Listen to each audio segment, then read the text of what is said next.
ठीक है।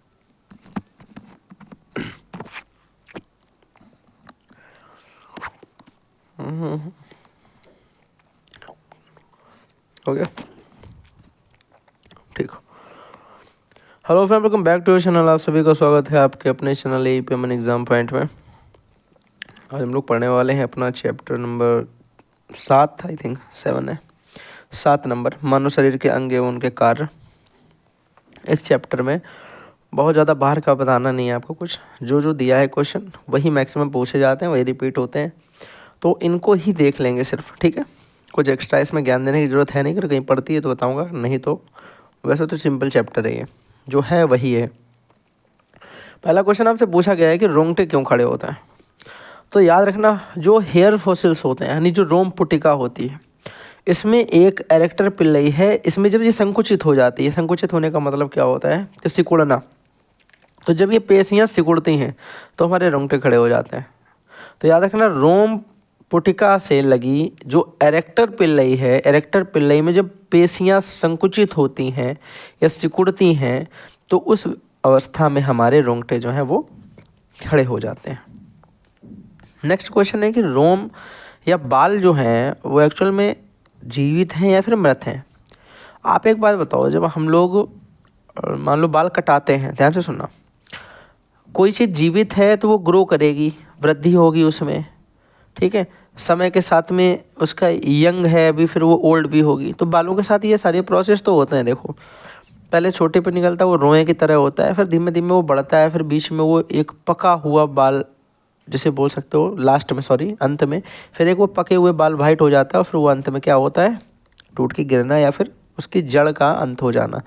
तो हम बोल सकते हैं कि बाल वैसे तो जीवित है, लेकिन जब हम बाल कटाते हैं तो फिर से ग्रो होते हैं। इसका मतलब ऊपर का हिस्सा तो काटने पर दर्द नहीं होता है ना। तो हम ये बोल सकते हैं कि वह भाग जो त्वचा में स्थित होता है, इसके अंदर जो है ये, अर्थात जो रोम पुटिका जिसे बोलते हैं, इसके अंदर जो स्थित बाल है वो तो जीवित है, लेकिन जो अधिचर्म के बाहर का हिस्सा है, बाल जो बाहर का है, चर्म के बाहर का बाल, ये बाल मृत होता है। अब याद रखना, अंदर वाला हिस्सा कैसा है, जीवित है, और अधिचर्म के बाहर वाला हिस्सा जो है वो मृत होता है, यानी वो जीवित नहीं होता है। तो जीवित कौन सा है, जो रोम पुटिका में स्थित है, और मृत कौन सा है, जो बाहर स्थित है। अब रोम की कोशिकाओं में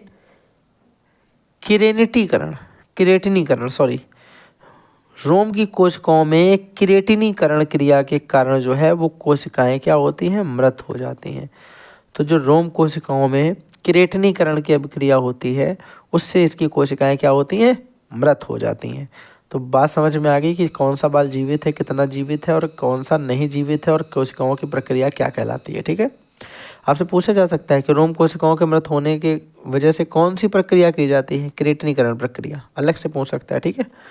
नेत्र बरौनियों की पुटिकाओं में कौन सी ग्रंथियां मिलती हैं, नाम याद रखना, मीबोमियम ग्रंथियां मिलती हैं। इंपॉर्टेंट है, इनका नाम ही याद रखो, मीबोमियम ग्लैंड। तो मीबोनियन ग्लैंड का नाम आपको याद रखना है मेरे भाई। अगला आपसे पूछ रहा है कि श्वेत ग्रंथियां जो हैं वो किस प्रकार शरीर ताप को नियंत्रित करती हैं। आपको पता है शरीर का ताप नियंत्रित होने का मतलब क्या है, कि आपके बॉडी से पसीना निकलेगा। आपके बॉडी का जब आपको फीवर होता है उस टाइम आपके पसीना ही तो नहीं निकलता है, सर्दी लगती है।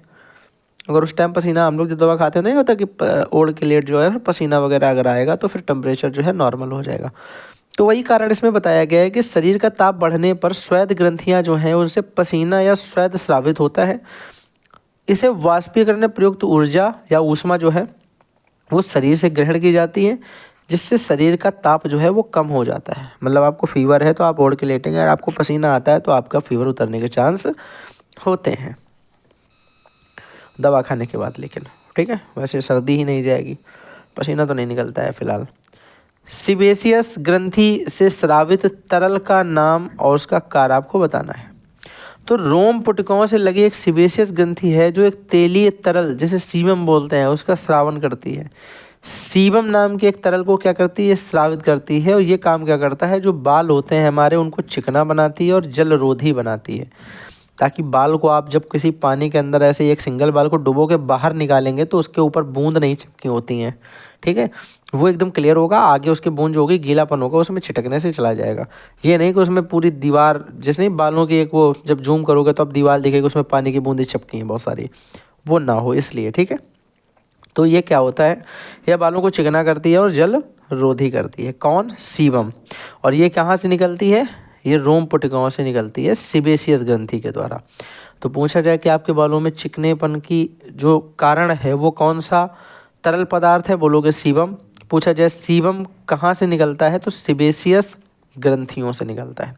सीबम सीबेसियस याद रहेगा, ठीक है। अगला क्वेश्चन है कि आमाशय की भित्ति में कितने प्रकार की कोशिकाएं पेशियां पाई जाती हैं। आमाशय की भित्ति में कितने प्रकार की पेशियां पाई जाती हैं मेरे भाई? एक तो होती हैं अनैच्छिक वर्तुल, अनुदैर्घ्य और तिर्यक पेशियां पाई जाती हैं। 3 प्रकार की हो गई, कितनी? 3 प्रकार की, अनैच्छिक वर्तुल, अनुदैर्घ्य तथा तिर्यक पेशियां। इंसुलिन हार्मोन शरीर के किस भाग से स्रावित होता है मेरे भाई? एक बात बताओ, इंसुलिन हार्मोन जो है वो अग्नाशय में उपस्थित लैंगरहैंस के द्वीपिकाओं से में बीटा कोशिका के उत्पन्न होता है। ये पूरा का पूरा डाटा अगर तुम याद रखते हो तो मज़ा आ जाएगी तुम्हें। याद रखना है इसका संबंध डायबिटीज़ से है, तो इसको आपको मधुमेह से संबंधित क्वेश्चन है तो उसमें भी आप इसको एक लाइन में लिख सकते हो आगे कि इसकी वजह से आपका जो है डायबिटिक होता है। तो याद रखना, इंसुलिन हार्मोन अग्नाशय में उपस्थित लैंगरहैंस की द्वीपिकाओं की बीटा कोशिकाओं से उत्पन्न होता है, ठीक है। इसमें मैं बहुत ज़्यादा कुछ अपनी तरफ से ऐड ऑन नहीं करूँगा क्योंकि ये काफ़ी ऑलरेडी इसमें मिल रहा 34-35 क्वेश्चन है, बहुत लंबी क्लास हो जाएगी फिर। किसी एक कोशिकी ग्रंथि का नाम आपसे पूछा गया है, तो चषक कोशिका, एक ही याद कर लो, बहुत है। अगला लिखा है जठर ग्रंथियाँ किस भाग में पाई जाती हैं, ऐसे स्रावित होने वाले रस का नाम बताइए। शायद मैंने आपको बताया भी था कि जठर ग्रंथियाँ जो है ये आमाशय में स्थित होंगी और इनमें मेरे भाई क्या होता है, जो जठर रस निकलता है यानी इसमें क्या करता है, ये HCl का भी निर्माण करते हैं जो अम्लता उत्पन्न करता है और भोजन को पचाने में हमारी मदद करता है। भोजन में जो भी हानिकारक जीवाणु होते हैं वो अम्लता की वजह से मर जाते हैं। अगला क्वेश्चन है कि भोजन का मंथन आहार नाल के किस भाग में होता है। भोजन का मंथन मुख्यतः आमाशय में ही होता है, सारा का सारा काम आमाशय में ही होता है, समझ में आई बात, मैक्सिमम वाला। प्रोटीन पाचन के पश्चात किस रूप में बदल जाता है, मैंने आपको बताया था प्रोटीन पाचन के पश्चात अमीनो अम्ल। अमीनो अम्ल का मतलब ये था कि प्रोटीन के छोटे छोटे टुकड़े हो जाते हैं क्योंकि डायरेक्ट प्रोटीन का प्रयोग सेल्स नहीं कर पाते हैं। उस नलिका विहीन ग्रंथि का नाम लिखिए जो अग्नाशय में पाई जाती है। लैंगरहैंस की द्वीपिका में अग्नाशय में पाई जाने वाली एक नलिका विहीन ग्रंथि है। तो ध्यान रखना है, जो लैंगरहैंस की द्वीपिकाएं हैं, लैंगरहैंस की द्वीपिकाएं कहाँ पाई जाती हैं? अग्नाशय में पाई जाती हैं और ये नलिका विहीन ग्रंथि है। कैसी ग्रंथि है? नलिका विहीन ग्रंथि है। और यह याद रखना कि जो लैंगरहैंस की द्वीपिकाएं हैं इनसे संबंधित एक क्वेश्चन और है, कौन सा? ऊपर एक और क्वेश्चन ये था, इंसुलिन हार्मोन इसी से स्रावित होता है। इस बात को भी याद रखिएगा, एक याद करो, 2 क्वेश्चन याद रहेंगे। अगला है कि आहार नाल के किस भाग में भोजन का अवशोषण होता है। आहार नाल की छोटी आंत में, क्षुद्रांत में अनियर और भोजन का अवशोषण होता है। यहाँ पे भोजन का अवशोषण होता है, ये या हटाओ, एक ही याद रखो, बहुत है। पित्तरस कहाँ बनता है? तो पित्तरस जो होता है वो यकृत में बनता है, ठीक है, ये इंपॉर्टेंट है। सूक्ष्म रसांकुर आहार नाल के किस भाग में पाए जाते हैं, इनका क्या कार्य होता है? मैंने आपको बताया था जब रसांकुर की बात होती है तो क्षुद्रांत में पाया जाता है, मतलब हमने आपको बताया था क्षुद्रांत का मतलब होता है छोटी आंत, छोटी आंत। तो ये छोटी आंत में पाया जाता है और ये अवशोषण तल में वृद्धि करता है और ये भोज्य पदार्थों के अवशोषण में सहायक होता है। ये वाला question same to same repeat है, पिछले वाले चैप्टर में भी है, ये वाले चैप्टर में है, ठीक है। और हाँ, यही वाला है, सेम टू सेम क्वेश्चन है, ठीक है, पिछले वाले नोट पढ़ा था। पूछ रहा मनुष्य में कितनी जोड़ी लार ग्रंथियाँ पाई जाती हैं? 3 जोड़ी लार ग्रंथियाँ पाई जाती हैं। कितनी जोड़ी? 3 जोड़ी लार ग्रंथियाँ पाई जाती हैं। किन्हीं 2 श्वसनांगों के नाम लिखिए। एक तो फेफड़े हो गए, गलफड़े हो गए। फेफड़े किसमें होते हैं बता दें, हम लोगों ने पिछले बार एक क्वेश्चन पढ़ा था कि मत्स्य और सर्प वाला, याद करो, मत्स्य था और सर्प था। तो सर्प फेफड़े के द्वारा अपना श्वसन प्रक्रिया करता है और जो मत्स्य होता है वो गिल्स के द्वारा करती है, ठीक है। तो गिल्स का मतलब वही अपने गलफड़े, ठीक है। तो ये बातें याद रखनी है। आगे तुमसे क्या पूछा गया है कि हीमोग्लोबिन का श्वसन में क्या महत्व होता है। ये मेरे भाई सिंपल सी बात है, हीमोग्लोबिन जो होता है ये ऑक्सीजन को फेफड़ों की कोशिकाओं तक पहुंचाता है। ऑक्सीजन को फेफड़ों की कोशिकाओं तक पहुंचाता है कौन? हीमोग्लोबिन। ये याद रखना इंपॉर्टेंट है।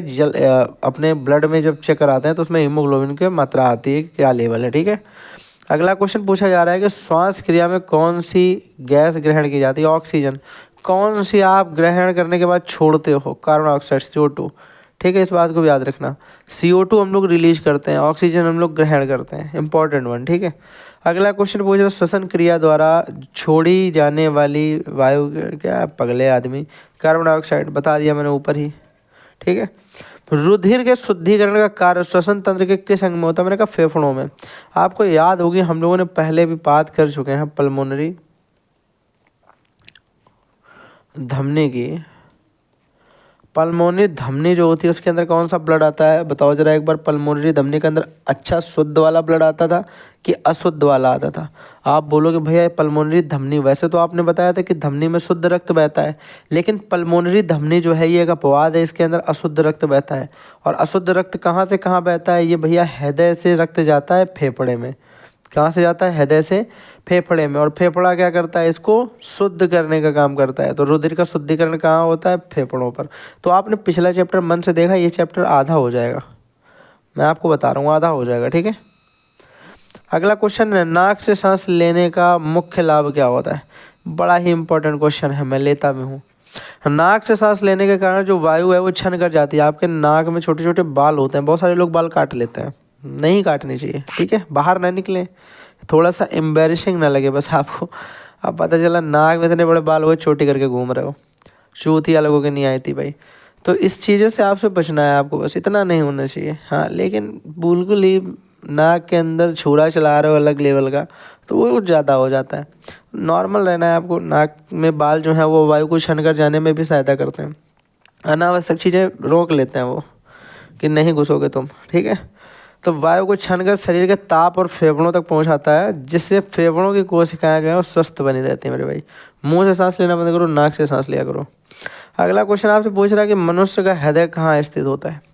हृदय वक्ष गुहा के फेफड़ों के मध्य जो है, मध्यावकाश में थोड़ा बाईं ओर अधर तल पे स्थित। बड़ा ही कठिन लिखा है, सिंपल सी बात है। मनुष्य का हृदय की अगर हमसे बात करो तो फेफड़ों के मध्य की बात करो, उसके बीच में जो जगह होती है उसके थोड़ा सा बाईं ओर है। फेफड़ों के मध्य के जगह के थोड़ा सा बाईं ओर है, बस बात खत्म। ये क्या मध्यावकाश, ये सब क्या सब है, ठीक है ना। अधर तल बड़ा ही कठिन है, तो आपको बताना है कि जो फेफड़ों के मध्य में जगह स्थित है उसके थोड़ा सा बाईं ओर होता है। अगला क्वेश्चन की बात मेरे भाई करते हैं। तो मनुष्य के, आप एक अपना काम करो, ये वाला क्वेश्चन आप वहीं पे देख लेना, आपका हार्ट किधर है। आप बोलो भाई हार्ट अटैक आता है किस साइड का हाथ दर्द होता है, सबको पता होता है ना, कहाँ पे है वो हार्ट। हाथ रख के देखोगे सीने में महसूस हो जाएगा कि दोनों फेफड़ों के बीच में जो जगह खाली है उसके थोड़ा सा बाईं ओर, ठीक है। तो याद रखना तुमको अपनी बातें। मनुष्य के हृदय में, हृदय के दाएं और बाएं आलिंद में कैसा रुधिर होता है? बिल्कुल शुद्ध रुधिर होता है मेरे भाई, एकदम प्योर होता है। यहाँ बोला है कि हृदय के दाएं भाग में जो है वो अशुद्ध है, हृदय के बाएं भाग में जो है वो शुद्ध है, क्योंकि बाएं भाग में हार्ट है, ठीक है मेरे भाई। और जो अशुद्ध रक्त होता है, अशुद्ध रक्त को फेफड़ा क्या करता है? शुद्ध करके कहाँ पहुँचाता है? हार्ट में। और शुद्ध रक्त, अशुद्ध रक्त को लेकर के कौन जाता है? पल्मोनरी धमनी। कहाँ लेके जाती है? फेफड़ों में। और पल्मोनरी सिरा क्या करता है? उस हार्ट को, हार्ट से शुद्ध वाला जो ब्लड होता है उसे फेफड़ों से हार्ट में लेकर जाता है, ठीक है। तो अशुद्ध वाला हार्ट से फेफड़ों के कौन लेकर जाएगा? धमनी, पल्मोनरी धमनी। और अशुद्ध होने के बाद उसे हार्ट तक वापस कौन लेकर आता है? पल्मोनरी सिरा। दोनों की बातें याद रखना। पूछ रहा पल्मोनरी धमनी में बहने वाला रुधिर कैसा होता है? अशुद्ध होता है, अशुद्ध होता है पल्मोनरी धमनी में बहने वाला। कहाँ से कहाँ जाता है बताओ जरा। बोलोगे हृदय से फेफड़ों में जाता है, हृदय से फेफड़ों में जाता है। फेफड़ों में क्या हो जाता है? फेफड़ों में शुद्ध हो जाता है, O2 की कमी होती है उसे पूरा कर दिया जाता है। फिर जब ये शुद्ध हो जाता है तो एक नाम मिलेगा तुम्हें, पल्मोनरी सिरा। ये इसे अगेन मेरे भाई हार्ट में लेके आती है फेफड़ों से, ठीक है। पूछ रहा है कि रुधिर में तरल निर्जीव भाग को क्या कहा जाता है? प्लाज्मा होता है ये। इसी को हम लोग मेरे भाई क्या बोलते हैं? प्लाज्मा बोलते हैं। प्लाज्मा में वाटर लेवल 90% होता है, याद रखना, इस पहले बता चुका हूँ, ठीक है। किस वैज्ञानिक ने सर्वप्रथम रुधिर परिसंचरण तंत्र की खोज की थी? विलियम हार्वे ने की थी। इम्पॉर्टेंट, ये वाले प्रश्न जरूर याद रखना, ठीक है। मनुष्य के रुधिर का रंग लाल क्यों दिखाई पड़ता है? मतलब हीमोग्लोबिन होता है इसमें, लाल रुधिर कणिकाएं होती है, उसमें उपस्थित हीमोग्लोबिन वर्णक होता है। इसके कारण रुधिर कैसा होता है? रेड कलर का होता है। जैसे हरित लवक में क्लोरोफॉर्म की वजह से मेरे भाई होता है ना क्लोरोफिल, हरा बना रहता है। आगे देख लो जरा, पेड़ पौधे हरे क्लोरोफिल की वजह से होते हैं। आगे आपसे पूछा जाए कि तरल संयोजी ऊतक के 2 उदाहरण लिखने हैं, तो आपको पता रुधिर और लसीका, पहले भी पढ़ चुके हैं, ठीक है। यकृत किस प्रकार उत्सर्जन में सहायता प्रदान करता है? यूरिया में बदल देता है मेरे भाई अमोनिया को। यकृत क्या करता है? जो अमोनिया है उसको यूरिया में बदल करके उत्सर्जन में सहायता करता है। बाथरूम जाते हो ना आप लोग, उसी की बात हो रही है। अगले नंबर पे बात करें तो पूछ रहा है कि यूरियोटेलिक जंतु कौन कहलाते हैं? मतलब कौन से ऐसे जंतु हैं जिनको हम लोग यूरियोटेलिक बोलते हैं, ठीक है। यूरियोटेलिक, एक उदाहरण बताइए। मैं तुमसे बोल रहा हूँ कि यूरियोटेलिक का मतलब है जो जंतु यूरिया के रूप में उत्सर्जित पदार्थों का निष्कासित करते हैं। किसके रूप में? यूरिया के रूप में। यूरिया का रूप मतलब क्या है? जितने लोग वॉशरूम करेंगे, मतलब मेंढक हो गया, खरगोश हो गया, मनुष्य हो गया, कुत्ता हो गया, बिल्ली हो गई, सबकी सब ही ये कर रहे हैं, ठीक है। अगले नंबर पे पूछ रहा है कि ग्लोमेरुलस, जिन्हें बोलते हैं कोशिका गुच्छ, ये क्या है और ये कहाँ स्थित होते हैं? तो नेफ्रॉन के ब्रोमैन संपुट, ये देखो नाम देखो खतरनाक है भाई। यहाँ बोल रहा है कि नेफ्रॉन के ब्रोमैन संपुट जो हैं के अधिवाही धमनिका तथा अपवाही धमनिका के मध्य जो रक्त कोशिकाओं का समूह है या जाल है, उसे ग्लोमेरुलस यानी कोशिका गुच्छ कहते हैं। बड़ा ही तुम्हें लग रहा होगा कठिन है, लेकिन ये नाम ही कठिन है, ठीक है। तो इनको तुम्हें याद ही करना पड़ेगा।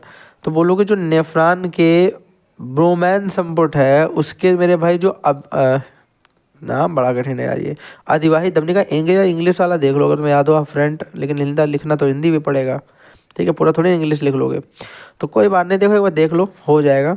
आप बोलोगे अधिवाही धमनिका और दूसरी अपवाही धमनिका, इनके मध्य में आपको दिखाई पड़ेगा एक गुच्छा जैसा है पूरा कोशिकाओं का, उसी कोशिका के गुच्छे को हम लोग ग्लोमेरुलस बोलते हैं, ठीक है, जिसे हम बोलते हैं कोशिका गुच्छ। पूछ रहा है कि अंडोत्सर्जन के लिए कौन से हार्मोन्स उत्तरदायी होते हैं? ल्यूटिनाइजिंग हार्मोन्स होता है मेरे भाई। ल्यूटिनाइजिंग हार्मोन जो होता है ये अंडे देने के लिए, अंडे का उत्सर्जन करने के लिए आवश्यक होता है। ये इंपॉर्टेंट है, एग्जाम्पल में मुर्गी के पास ये होगा, यानी जितने भी जानवर अंडे बच्चे देते हैं, जीव जानवर देते हैं मतलब अंडों को, ठीक है, जो भी जीव या पक्षी हैं अंडे देते हैं उनके सबके अंदर ल्यूटिनाइजिंग हार्मोन पाया जाता है। ल्यूटिनाइजिंग रटो इनको जल्दी से। मनुष्य के वृषण शरीर से बाहर क्यों होते हैं? पूछ रहा मनुष्य वृषण जो है शरीर के बाहर क्यों होते हैं? सिंपल सी बात है कि मनुष्य के शरीर का ताप जो है मेरे भाई वो अधिक होता है। शरीर के भीतर वृषणों में रहने से जो है वो शुक्रजनन हो जाएगा। शुक्रजनन द्वारा शुक्राणुओं का निर्माण नहीं होता है, ठीक है। तो इसलिए वो आपकी बॉडी से, समझ रहे हो ना, बाहर हैं, ताकि उनको थोड़ा क्या बना, टेम्परेचर उनका मेंटेन बना रहे, क्योंकि बॉडी के अंदर बहुत ज़्यादा हीट होती है। खाना खाते हो गल जाता है ना, बीज नहीं गलते हैं अलग बात है, पर खाना गल जाता है।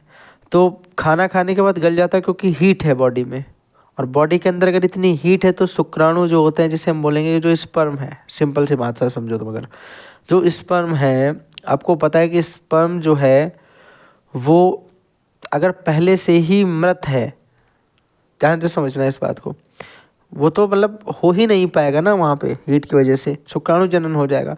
तो इसकी वजह से शुक्राणुओं का निर्माण ही नहीं हो पाएगा, और जब शुक्राणुओं का निर्माण के लिए जो है वो कम तापमान की आवश्यकता होती है, तो इसलिए मनुष्य के वृषण शरीर से बाहर होते हैं। बड़ा ही इंपॉर्टेंट क्वेश्चन है, हंसी में लेने की बात नहीं है, ठीक है।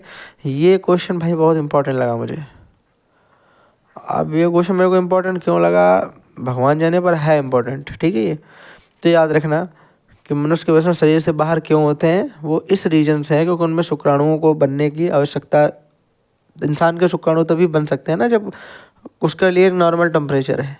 ज़्यादा टेम्परेचर में शुक्राणु जनन होने के कारण शुक्राणु का निर्माण नहीं होगा, सिंपल बोलोगे अपने लैंग्वेज में।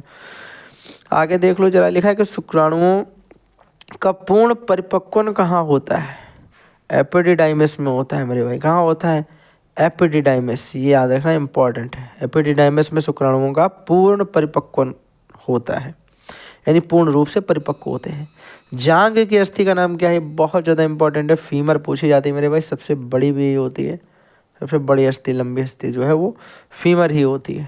सबसे छोटी अस्थि का नाम तुम लोग बताओगे कमेंट में, कान में होती है, मैं तुम्हें बता दे रहा हूँ, ठीक है। स्टेप नहीं गायब करना है किसी को, एक एक स्टेप को फॉलो करना है। अब मैंने तुम्हें हिंट दे दी है, कमेंट बॉक्स में छाप देना मेरे भाई। मानव की खोपड़ी में स्थित हड्डियों की कुल संख्या कितनी होती है? 29 हड्डियां मानव के खोपड़ी में होती हैं।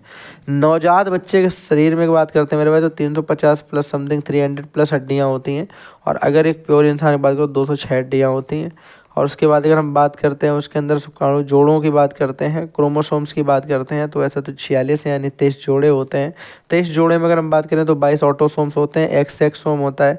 और ये डिपेंड करता है कि आपके जो बेबी होने वाला होगा जब भी होगा, ठीक है, वो उसके मेल और फीमेल होने पर डिपेंड ऑन कि बॉय होगा या गर्ल होगा ये डिपेंड करेगा, ठीक है।